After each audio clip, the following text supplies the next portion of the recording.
A chuva caía como um castigo divino sobre as costas nuas de Ana, rasgando a fina saia de algodão que mal protegia sua pele clara, marcada pelas rugas precoces de noites insones. Seus braços tremiam sob o peso de Rosa, a caçula de 1 ano e meio, que choramingava contra seu peito, o corpinho miúdo encharcado e febril, enquanto Luzia, de 8 anos, puxava a mão de João, o menino de 5, cujos pés descalços chapinhavam na lama da estrada rural que serpenteava pelo Vale do Paraíba.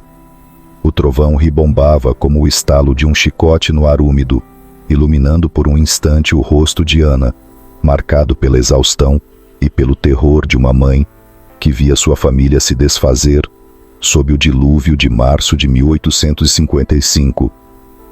Não era só a água que escorria por suas faces. Eram lágrimas misturadas ao suor salgado de dias de trabalho braçal nas bordas da ruína, onde cada esforço parecia custar um pedaço de sua dignidade perdida. Tavares, o cunhado, havia sido implacável ao trancá-las para fora da casa modesta que dividiam na fazenda São Bento suas poucas posses, um pano enrolado com roupas remendadas e uma panela de ferro rachada, jogadas na poça como se fossem entulho de uma vida que nunca lhes pertencera de verdade após a falência. Vocês não valem mais que os escravos na senzala, gritara ele da varanda da casa grande, os olhos frios como o ferro de marcar gado, enquanto Isabel, sua sinhá, ria por trás da cortina, o riso ecoando como o sino que chamava para o eito ao amanhecer. Ana apertou Rosa mais contra o seio, sentindo o coração da filha bater descompassado contra o seu, o cheiro de terra molhada e medo impregnando o ar noturno. Luzia tropeçou na raiz exposta de uma árvore, caindo de joelhos na lama que grudava como argila em suas pernas magras, e João soltou um soluço abafado, os olhinhos arregalados fixos na escuridão que engolia o caminho para Vassouras. "Mamãe, a chuva vai nos levar embora?" perguntou ele, a voz fina cortada pelo vento que uivava entre os cafezais altos, cujas folhas chicoteavam como sentinelas acusadoras. Ana não respondeu. Não podia, porque no fundo temia que sim, que aquela tempestade era o fim de tudo. Da família que Francisco, seu companheiro morto há 8 meses, por um infarto que o derrubara após anos de dívidas esmagadoras, havia lutado para manter unida. 8 meses de viúva, de implorar migalhas na fazenda, onde Tavares reinava como um deus cruel, herdando as terras do irmão falecido e transformando o que restava da casa em prisão, para os que ousavam sonhar com algo além da mendicância. A dor latejava em seu peito, como as marcas da falência que Francisco carregara até o fim, cicatrizes de credores que ela testemunhara com os olhos secos nas noites raras de trégua, sussurrando promessas de recuperação, que agora pareciam mentiras vazias. O vento carregava o fedor distante de esterco e folhas apodrecidas, misturando-se ao suor azedo de seus corpos exaustos, e Ana sentiu o pânico subir pela garganta como bile. Elas haviam sido expostas à rua, ou ao que passava por rua naquela vila esquecida, um atalho lamacento entre as fazendas, onde sinhás caídas em desgraça como ela eram vistas como párias, quase tão baixas quanto os escravizados que colhiam o café que as enriquecera outrora. Sem um tostão, sem um parente que não temesse a ira de Tavares, Ana carregava o peso de 3 vidas que dependiam dela, o corpo curvado não só pelo fardo, mas pela humilhação de ver Luzia, tão esperta e quieta, imitar o choro de Rosa, para não parecer fraca. "Segura minha mão, João. Não solta", murmurou Ana, a voz rouca de tanto gritar súplicas ignoradas horas antes, quando Tavares as arrastara para fora com mãos que cheiravam a tabaco e cachaça. Assim a Isabel havia cuspido no chão ao lado delas. "Viúva de um tolo endividado não tem lugar aqui. Leve suas crias para a rua, que o diabo as carregue." Agora, sob o céu que desabava, Ana via flashes de raios, revelarem as silhuetas das montanhas distantes, onde diziam que quilombos se escondiam como feridas abertas na mata. Mas para ela, uma sinhá arruinada com 3 crianças, aquilo era só lenda. Um sonho que o cansaço tornava inalcançável. O frio penetrava os ossos, fazendo Rosa tremer como folha no vento, e Ana parou por um instante, ajoelhando-se para cobrir a filha com o pano encharcado, sentindo o calor fugidio de seu corpinho contra o peito dolorido de tanto carregar. "Vamos achar um abrigo, meus amores. A mamãe promete", disse, mas as palavras soaram vazias até para ela, ecoando o desespero de tantas sinhás que viam famílias desfeitas por credores impiedosos. Luzia, com olhos que pareciam carregar o peso de anos além dos seus 8, pegou uma pedra da lama e atirou na direção de uma árvore, como se pudesse furar a noite com raiva infantil. "Por que o tio Tavares nos odeia tanto, mamãe? Papai era bom para ele?", perguntou João, os dentinhos batendo, e Ana sentiu o coração se partir ao lembrar de Francisco, forte e ambicioso, administrando a pequena gleba que herdara até as apostas e os empréstimos o levarem à ruína. A caminhada continuou, passos pesados na lama que sugava os pés, o som de água escorrendo por todos os lados, como lágrimas incessantes, e Ana pensou em parar, em deitar-se ali e deixar a tempestade levá-las. Mas o instinto de mãe, forjado em anos de status perdido e humilhação, a impulsionou adiante. Foi então que, através da cortina de chuva, uma luz tremeluzente surgiu à distância. Não a chama de uma casa grande, mas o brilho fraco de uma fogueira mal protegida, piscando como um sinal de esperança frágil na encosta de uma colina coberta de mato. "Olha ali, mamãe, uma luz", exclamou Luzia, apontando com o dedinho trêmulo, e Ana hesitou, o medo de bandidos ou escravos fugidos apertando seu estômago vazio. Mas Rosa chorou mais alto com outro trovão, e João tropeçou novamente, caindo de cara na poça, o rosto sujo de lama, misturada a lágrimas. Não havia escolha. A família precisava de abrigo, mesmo que fosse o último erro de suas vidas. A escalada pela encosta foi um suplício, raízes escorregadias traindo cada passo, o vento uivando como cães de caça, e Ana sentiu os músculos das pernas queimarem como após um dia inteiro de tarefas forçadas na borda da falência, o ar carregado de umidade que enchia os pulmões como chumbo líquido. Ao se aproximarem, a luz revelou, não uma casa, mas uma cabana improvisada de madeira e palha, aninhada contra uma rocha, para se esconder da vista das estradas principais, fumaça escapando por uma chaminé tosca, misturando-se ao cheiro de lenha úmida e algo cozinhando, talvez rapadura ou feijão ralo. Ana bateu na porta improvisada. 3 pancadas fracas que mal se ouviram sobre a tormenta, depois mais fortes, o coração martelando como tambores de resistência que ela ouvira em sussurros nas senzalas próximas. Passos internos ecoaram, pesados, mas cautelosos, e uma voz grave, rouca, de quem falava pouco, perguntou do outro lado: "Quem vem aí nessa maldita chuva? Fale, ou eu atiro." Ana engoliu em seco, a voz falhando. "Por favor, senhor. Sou Ana, com 3 crianças pequenas. Fomos expulsas da fazenda, sem teto, molhadas até os ossos.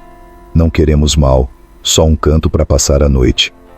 O silêncio se estendeu, quebrado apenas pelo gotejar incessante, e Ana imaginou o pior.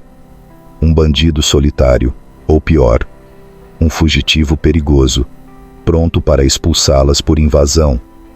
Mas a porta rangeu, abrindo-se devagar, revelando um homem alto, de uns 45 anos, pele escura marcada por cicatrizes antigas de chicote que serpenteavam como rios secos em seu braço exposto, cabelos grisalhos curtos e barba rala, olhos fundos mas alertas, vestindo uma camisa remendada e calças de bringasto. Benedito parou, a mão ainda no trinco, assimilando a cena. Uma sinhá caída, corpo curvado pelo fardo, 3 crianças tremendo como folhas, rostos sujos de lama e medo. O cheiro de chuva e desespero invadiu a cabana, misturando-se ao aroma de fogo e mingau no caldeirão sobre as brasas. "Meu Deus do céu!" murmurou ele, a voz baixa como se temesse ecoar para além da mata, recuando para deixá-las entrar. "Entrem, rápido, antes que os capitães ouçam os trovões e venham farejar." Ana sentiu as pernas fraquejarem de alívio, o calor da cabana envolvendo-as como um abraço proibido, enquanto Luzia e João cruzavam o limiar, olhos arregalados para o interior simples, uma mesa tosca, um catre coberto de peles, prateleiras com ervas secas e uma lareira que crepitava contra a noite. "Muito obrigada, senhor", sussurrou Ana, depositando Rosa no chão, onde a criança se aninhou imediatamente, exausta. "Podem me chamar de Benedito. Sentem aí, perto do fogo. Estão congelando." Ele pegou um pano seco de uma prateleira e estendeu para as crianças. Os movimentos precisos mas gentis, como alguém acostumado a curar feridas invisíveis. A cabana era um refúgio precário. Paredes de taipa reforçadas com barro, o chão de terra batida coberto por esteiras tecidas à mão, o ar denso com o odor de fumaça e folhas de boldo penduradas para afastar males. Benedito não era senhor. Seus olhos carregavam o peso de quem fugira das correntes anos atrás, um quilombola isolado vivendo à margem das fazendas, para não ser recapturado, colhendo o que a mata dava e evitando olhares. Mas naquela hora, com a tempestade rugindo lá fora, ele era a salvação. Enquanto as crianças se aqueciam, Ana observou as cicatrizes dele. Marcas de pelourinho, profundas e antigas, que contavam histórias de açoites e fugas que ela, mesmo como sinhá, temia nos relatos dos jornais. "Vocês comem algo? Tem um mingau de milho e rapadura", ofereceu ele, mexendo o caldeirão com uma colher de pau, o vapor subindo como névoa matinal nos campos. Luzia assentiu timidamente. João se aproximou curioso, e Rosa esticou as mãozinhas para o fogo, o choro silenciando pela primeira vez. Ana sentou-se, o corpo doendo como após uma jornada de humilhações na borda da miséria, e pela primeira vez em horas, permitiu-se respirar fundo, sentindo o cheiro reconfortante de comida simples misturar-se ao alívio de não estarem mais sozinhas na escuridão. Tudo havia começado 8 meses antes, quando Francisco caiu na varanda da pequena casa que administrava na fazenda São Bento, o corpo inerte após o infarto que o derrubara aos 35 anos, vítima das noites insones calculando dívidas que o consumiam como fogo lento. Ana, com 29 anos então, ainda sentia o eco daquele dia, o grito que escapara de sua garganta enquanto corria do jardim para a casa, as mãos sujas de terra de uma horta modesta apertando o peito dele, o suor frio escorrendo de sua testa, como se a vida se esvaísse em riachos escuros. Francisco, alto e ambicioso, como os troncos das árvores que plantara para expandir sua gleba herdada, havia sido o pilar da família. O homem que sussurrava à noite sobre recuperação financeira, que ensinava Luzia a ler contas para sonhar com estabilidade, que ninava João e Rosa com histórias de prosperidade que agora pareciam ilusões. Sua ruína não fora acidente.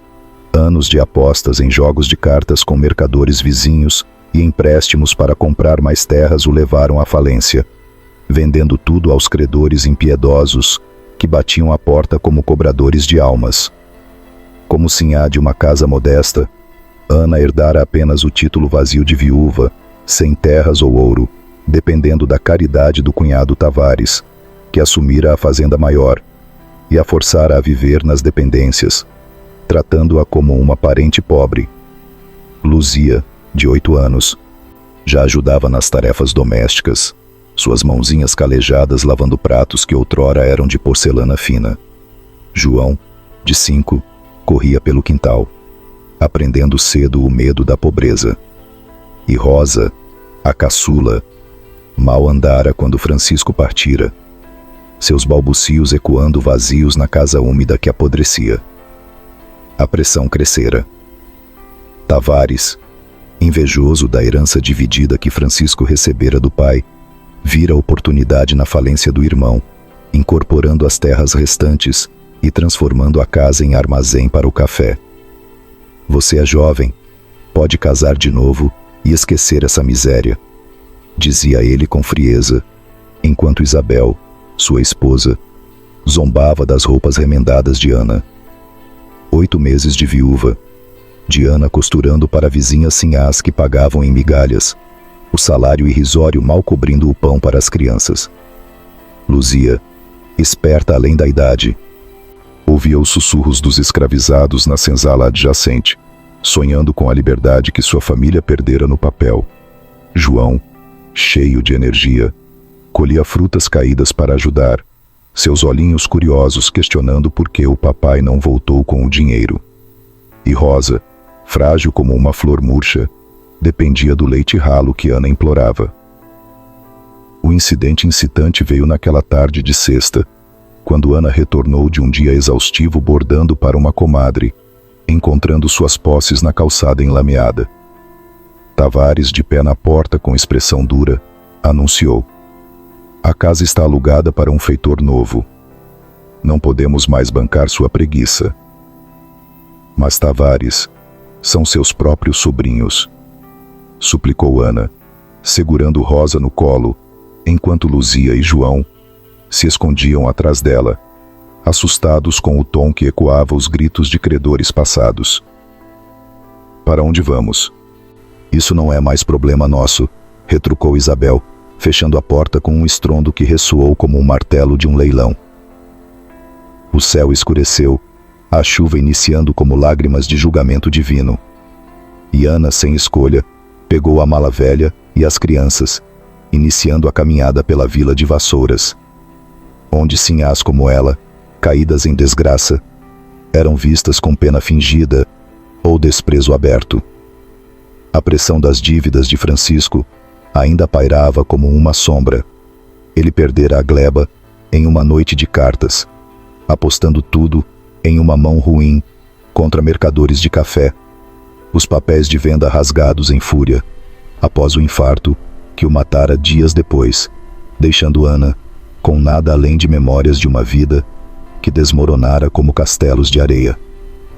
Na senzala próxima, escravizados observavam em silêncio, seus olhares solidários lembrando Ana de que a miséria não escolhia cor ou status, mas o orgulho de sinhá a impedia de pedir abrigo ali, temendo ser confundida com uma delas. As consequências do despejo se desenrolaram como uma ferida aberta, o pânico de Ana crescendo a cada passo na chuva que transformava a estrada em rio de lama, as crianças tremendo não só de frio, mas do terror de uma noite sem teto, que ecoava as noites sem comida após a falência. Luzia, responsável além da idade, carregava a mala quando os braços da mãe fraquejavam, seus ombros estreitos curvados como os de uma sinhazinha forçada a trabalhar. João, curioso e energético, apontava para luzes distantes nas fazendas, perguntando se o tio Tavares nos perdoaria amanhã, rasgando o coração de Ana com inocência que não via a ganância do cunhado. Rosa, no colo, adormecia em soluços, o rostinho quente contra o peito materno, e Ana sentia o peso da herança de Francisco. As dívidas que ele acumulara em buscas fúteis por riqueza, vendendo joias de família e hipotecando a casa para apostas que prometiam salvação, mas trouxeram ruína. Subtramas de desespero entrelaçavam-se. Ana recordava as noites em que Francisco chegava embriagado de cachaça, os olhos vermelhos de perda, prometendo: "Amanhã eu recupero tudo", enquanto ela ninava as crianças com canções de berço que agora soavam irônicas. Relações familiares azedavam na memória. Tavares, outrora cúmplice nas jogadas de cartas, virara cobra ao herdar, vendo na viúva uma carga a ser descartada, como os escravos que vendia. Conflitos secundários surgiam. Ana pensara em apelar para o ouvidor da vila, mas o medo de escândalo, de ser vista como mendiga, a paralisava. As crianças, sentindo a tensão, brigavam por espaço na lama. Luzia repreendendo João por chorar alto, ecoando a rigidez que Ana aprendera em dias de Sinhá Próspera. A escalada piorava. O frio penetrava as roupas finas, outrora de linho bom, mas agora remendadas. E Ana via visões de Francisco, seu corpo forte agora espectro acusador. O infarto, vindo após uma surra verbal de credores, que o humilharam publicamente na praça de Vassouras. Stakes aumentavam. Sem abrigo, as crianças poderiam adoecer. Rosa com sua fragilidade. E Ana, sem status para proteção, temia serem recolhidas como órfãs para um asilo colonial, onde sinhazinhas pobres viravam servas. Tensão crescia com cada trovão, o vento carregando ecos de latidos distantes, talvez cães de fazenda, ou capitães do mato, caçando fugidos. E Ana apertava os filhos. O cheiro de medo misturando-se à chuva. Retornando ao presente na cabana de Benedito, o fogo crepitava enquanto ele servia o mingau fumegante, os olhos dele cruzando os de Ana com uma compreensão muda. Ele, fugitivo com cicatrizes de chicote, via nela a dor de quem perdera tudo sem correntes físicas. Comam, a noite é longa, disse ele, voz rouca, e Ana assentiu, sentindo pela primeira vez em meses uma faísca de esperança, mas sabendo que o amanhecer traria o confronto com Tavares, cujos homens poderiam rastreá-las até ali. Benedito observava as crianças devorarem o mingau, o vapor subindo em espirais que dançavam à luz da lareira, enquanto Ana limpava o rosto de Rosa com o pano seco, os movimentos precisos mas exaustos de uma sinhá que aprendera a sobreviver na borda da miséria. A cabana, escondida na encosta para evitar patrulhas de capitães do mato, cheirava a terra úmida e ervas curativas, um santuário precário, onde Benedito cultivava mandioca roubada da mata e caçava coelhos para não morrer de fome. Vocês não deviam andar soltas nessa tormenta. Os senhores mandam buscas por qualquer sombra, murmurou ele, os olhos fundos varrendo a escuridão pela janela entreaberta, onde a chuva tamborilava como dedos impacientes. Ana, aquecendo as mãos no fogo, sentiu a tensão renovada, o acolhimento de um fugido como ele era risco duplo, pois Tavares, com sua milícia particular, caçava não só escravos, mas qualquer um que abrigasse vagabundos. Luzia, saciada, aproximou-se curiosa das prateleiras de ervas, tocando folhas secas de guaco com dedinhos ainda sujos de lama, enquanto João bocejava, o cansaço infantil vencendo o medo. O senhor mora sozinho aqui, no meio do nada? Perguntou ela, ecoando a inocência que Ana tentara proteger em dias melhores. Benedito hesitou, as cicatrizes em seu braço latejando como memória viva, e assentiu devagar. Sim, filha. Fugi há 10 anos do eito de um barão cruel. Perdi minha Helena e o pequeno Gabriel em uma surra que os levou à febre. Vivo assim para não voltar para as correntes. O silêncio caiu pesado, carregado de compreensão mútua. Ana, viúva de um tolo endividado, via em Benedito o espelho de perdas que o sistema escravocrata infligia a todos, livres ou não. A tensão máxima veio quando um trovão ecoou, seguido de um latido distante, e Benedito se ergueu, mão no facão escondido. Fiquem quietas, pode ser nada, mas se for Tavares, ele não perdoa intrusos.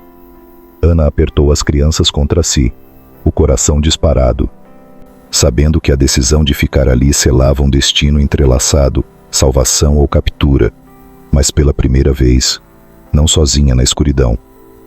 A noite se estendia, a chuva um véu protetor, mas o amanhecer prometia confronto, com Benedito sussurrando: aqui vocês estão seguras, por enquanto. Posso continuar para o próximo bloco? Bloco 3.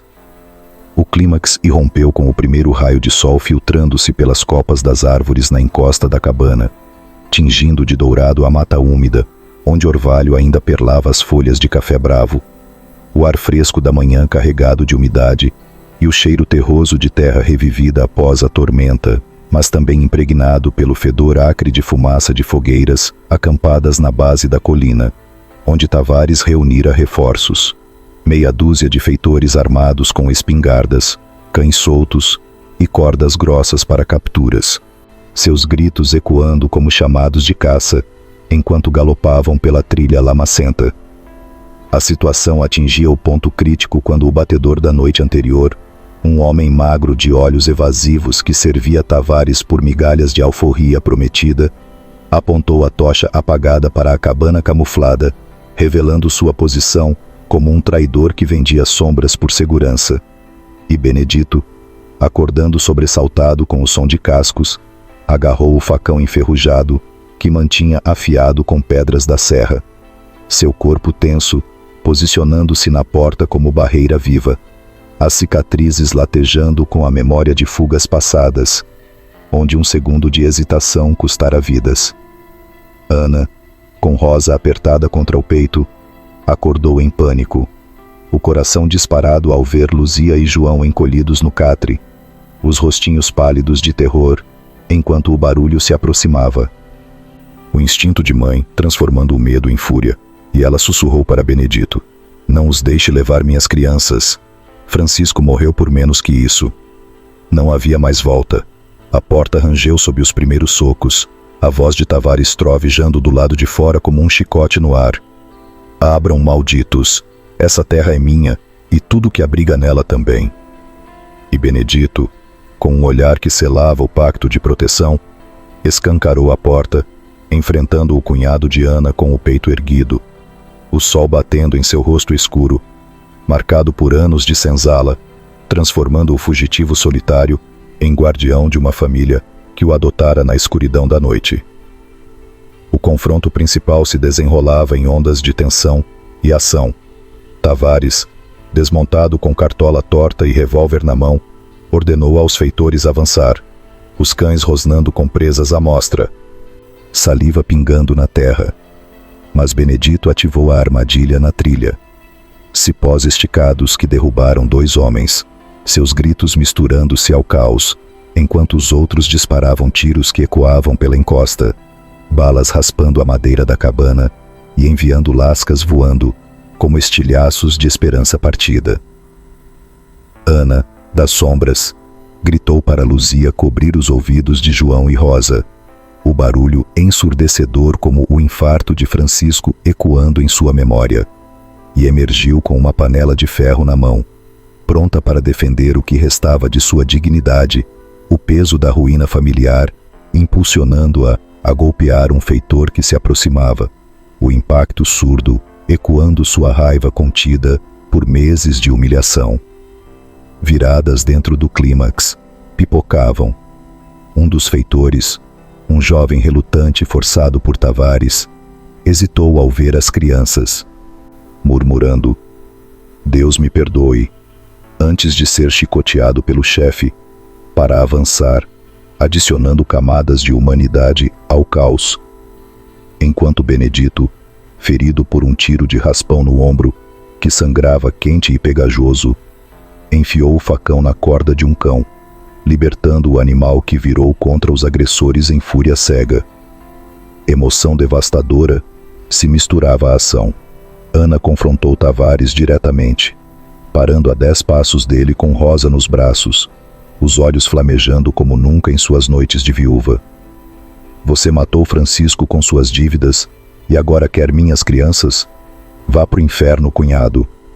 E ele, surpreso pela ousadia da sinhá arruinada, hesitou, o revólver tremendo em sua mão suada, revelando o medo por trás da ganância que o consumira desde a herança disputada. Momentos de quase vitória e quase derrota alternavam. Benedito, quase capturado, quando um feitor o derrubou, o facão voando para a lama, mas Ana o salvou jogando pedras. O impacto em sua testa abrindo um corte que misturava sangue ao suor. Tavares quase vencia ao encurralar a família na cabana, mas o mensageiro liberto da véspera surgiu da mata com reforços quilombolas, 3 homens silenciosos com lanças improvisadas, virando o jogo com um ataque surpresa que dispersou os feitores, gritos de pânico ecoando enquanto cães uivavam feridos. O ar se enchia de poeira, sangue e o cheiro metálico de pólvora. O sol subindo alto, testemunhando a batalha que unia Sinhá e Fugitivo em uma resistência visceral. O clímax pulsando, como o coração coletivo de todos os oprimidos pelo Vale do Paraíba. O pico do clímax se erguia ao meio-dia, com o sol escaldante batendo na encosta transformada em campo de confronto, a terra agora marcada por pegadas, sangue e corpos caídos. O ar denso com o fedor de suor, pólvora e medo primal que impregnava cada respiração ofegante. O momento supremo chegava, quando Tavares, isolado após a dispersão de seus homens, apontou o revólver diretamente para Ana, que se postava entre ele e as crianças encolhidas na porta da cabana, Rosa chorando em seus braços, enquanto Luzia e João se agarravam às saias dela, os olhinhos arregalados, fixos no tio, que outrora fora família. Você acha que um negro fugido e uma viúva mendiga vão me deter? Francisco era fraco, e você é pior. Essas terras são minhas por direito. Urrou ele, o dedo no gatilho tremendo com a fúria de quem via sua herança ameaçada. O suor escorrendo por sua face barbada como lágrimas de um homem que perdera a humanidade nas dívidas alheias. Benedito, sangrando do ombro, mas erguendo-se com o facão recuperado, avançou devagar, cada passo uma declaração de decisão final. Ela não é sua propriedade, como eu não fui do barão. Solte o revólver ou morra aqui. A voz grave, ecoando anos de correntes quebradas, transformando o fugitivo em símbolo de justiça improvisada. A ação irreversível veio em um instante congelado. Ana, com a coragem forjada na ruína de sua vida, atirou terra nos olhos de Tavares, cegando-o por segundos preciosos, e Benedito cravou o facão no braço armado do cunhado, o osso rangendo sob a lâmina, enquanto o revólver caía na lama. Um grito gutural escapando da garganta de Tavares, que misturava dor e derrota. O sangue jorrando quente e escuro, como o café que ele explorava. Ponto sem retorno. Os quilombolas emergiram da mata, desarmando o que restava dos feitores, e Tavares, ajoelhado com o braço inútil, implorou misericórdia pela primeira vez, os olhos arregalados reconhecendo a Sinhá que ele subestimara. Ana, por piedade, somos família. Mas ela, com Rosa ainda nos braços, cuspiu no chão. Família não destrói. Vá e nunca mais nos procure. Benedito, ofegante, ajudou-a a se erguer. O toque de sua mão calejada na dela selando a vitória, enquanto o sol batia implacável, iluminando o fim do cerco como um julgamento divino. O eco dos tiros, silenciando na brisa que levava embora o fedor da batalha, deixando apenas o cheiro de liberdade conquistada e laços forjados no fogo. As consequências imediatas do clímax se desenrolavam na tarde que se seguia, com o sol agora declinando, tingindo a encosta de tons alaranjados, o ar ainda carregado de poeira, assentando como véu sobre a cabana marcada por balas e sangue seco, enquanto os quilombolas ajudavam a curar feridas. Um deles enfaixando o ombro de Benedito com folhas de boldo mastigadas, o cheiro amargo misturando-se ao suor exausto de todos. O destino dos personagens principais se definia. Tavares, derrotado e humilhado, foi levado pelos próprios feitores relutantes de volta à fazenda São Bento, seu braço enfaixado precariamente e o orgulho quebrado como o revólver na lama. Forçado a assinar uma declaração, abandonando qualquer reivindicação sobre Ana, e as crianças. Uma vitória amarga que o deixava isolado em sua ganância. Ecoando a ruína que impusera a Francisco, Ana, exausta mas ereta, abraçou Luzia e João, que corriam para ela com lágrimas de alívio, Rosa balbuciando mamãe pela primeira vez em horas. O grupo unido em um círculo improvisado, onde o toque de Benedito em seu ombro transmitia a segurança que faltara desde a morte do marido, transformando assim a arruinada em pilar de uma nova família.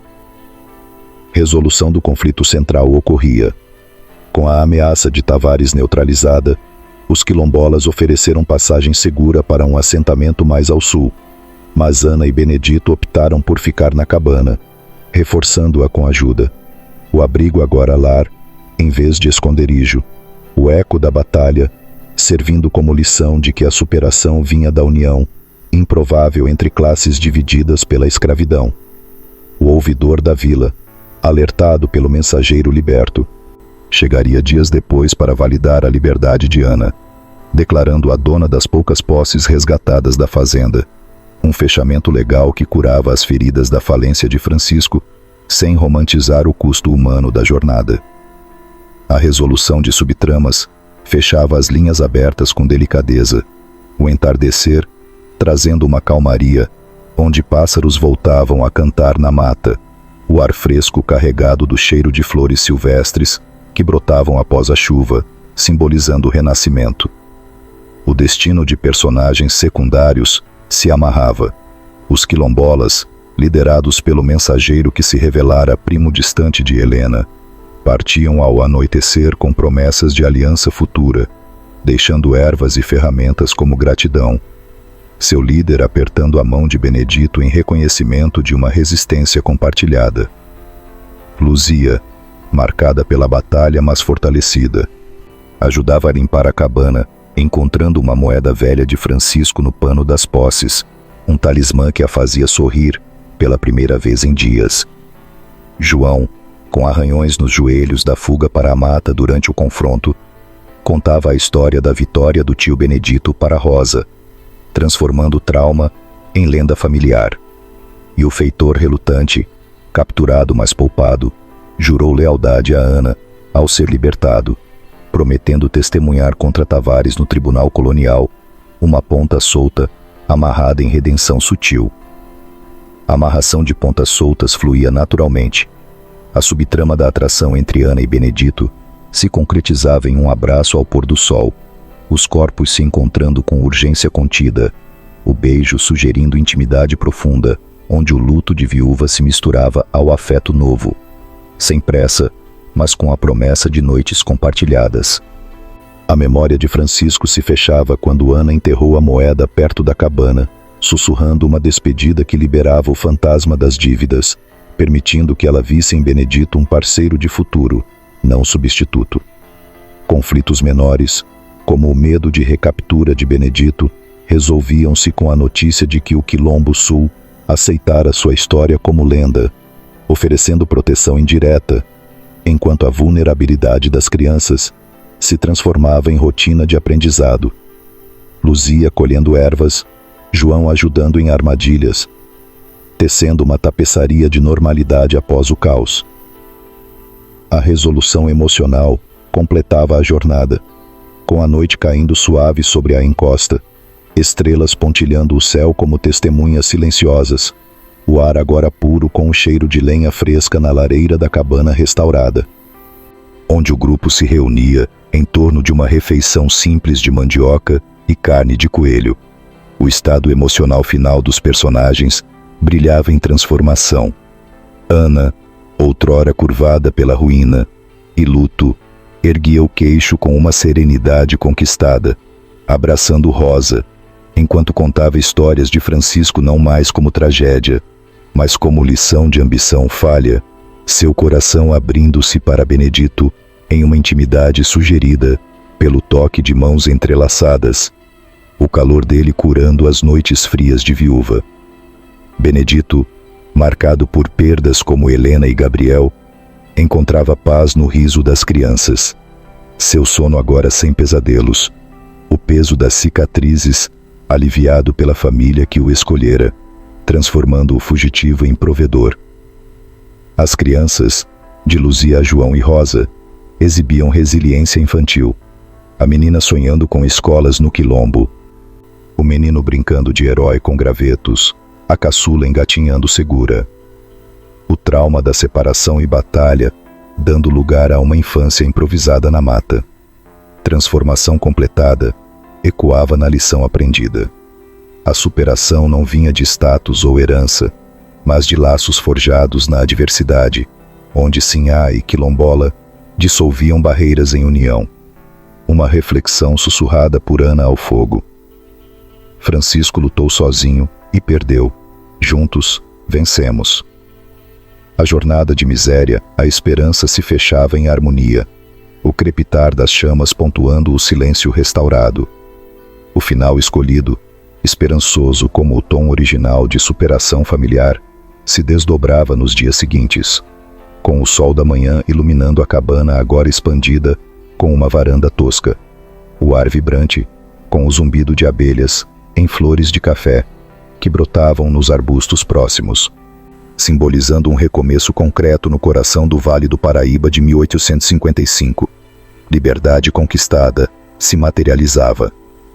Ana e Benedito, casados em uma cerimônia simples, sob a bênção de um padre itinerante que passava pela vila, recebiam as posses resgatadas da fazenda São Bento. Uma pequena gleba de terra fértil, livre de dívidas, graças ao testemunho contra Tavares, que fugira para o rio endividado por sua própria crueldade, plantando os primeiros pés de café com as mãos unidas, o suor misturando-se em gotas de esforço compartilhado, que prometiam colheita abundante. Momento de felicidade genuína florescia. Luzia, agora com 9 anos, aprendia a ler com livros trazidos pelos quilombolas, seus olhos brilhando ao decifrar palavras que Francisco sonhara ensiná-la. João, robusto aos 6, corria pela gleba com uma enxada de brinquedo, rindo ao lado de Benedito, que o erguia nos ombros como fizera com Gabriel em Memórias Doces, e Rosa, com 2 anos, balbuciava papai para o novo guardião, aninhando-se em seus braços durante as tardes quentes, o quarteto familiar completo em uma cabana que ecoava risos em vez de sussurros de medo. Esperança concreta se ancorava no futuro visível. O casal expandia a horta com ervas curativas que Benedito colhia na mata, trocando colheitas com vilarejos próximos por tecidos e ferramentas, atraindo agregados libertos que formavam uma comunidade pequena, onde sinhás caídas e quilombolas teciam uma rede de solidariedade contra as sombras da escravidão ao redor. A atração entre Ana e Benedito se realizava em noites de intimidade sugerida, corpos entrelaçados, sob peles grossas, o toque explorando curvas com urgência contida, mas profunda. O amor nascido da batalha curando feridas antigas em um ciclo de afeto que transcendia o luto e a fuga. Sem amenizações, o final preservava o custo. Cicatrizes de Benedito latejando em dias chuvosos, Ana acordando com ecos do infarto de Francisco. Mas a vitória era palpável. Uma família unida plantando sementes de prosperidade em solo outrora amaldiçoado pela ganância, o sol poente banhando a gleba em tons quentes, como a promessa de dias melhores. Essa história de Ana e Benedito, tecida no tecido brutal da escravidão brasileira, reflete legados reais que moldaram o Vale do Paraíba e além, milhares de sinhás arruinadas e quilombolas resilientes que forjaram comunidades contra o sistema que os oprimia, cujas marcas de chicote e dívidas ainda ecoam nas desigualdades que atravessam gerações, mas também na força coletiva que resiste e reconstrói, humanizando as vítimas como pessoas de carne, sonhos e superação inquebrantável. Se essa jornada de esperança tocou você como tocou a mim ao recontar, se inscreva no canal para mais histórias que iluminam o passado com dignidade e emoção. Aqui, revivemos narrativas que precisam ser ouvidas, e sua presença fortalece essa voz coletiva. Agora eu quero saber o que essa história de união improvável te fez refletir sobre família e resistência. Sua linhagem tem ecos semelhantes de superação? Conta aqui nos comentários. Eu leio cada um e respondo. Vamos construir essa conversa juntos, honrando as histórias que nos formam. Você gostou desse formato de adaptação histórica? Quer mais roteiros assim, talvez com foco em outros estados ou temas? Me conta o que achou e qual lição leva dessa jornada de Ana e sua família reconquistada.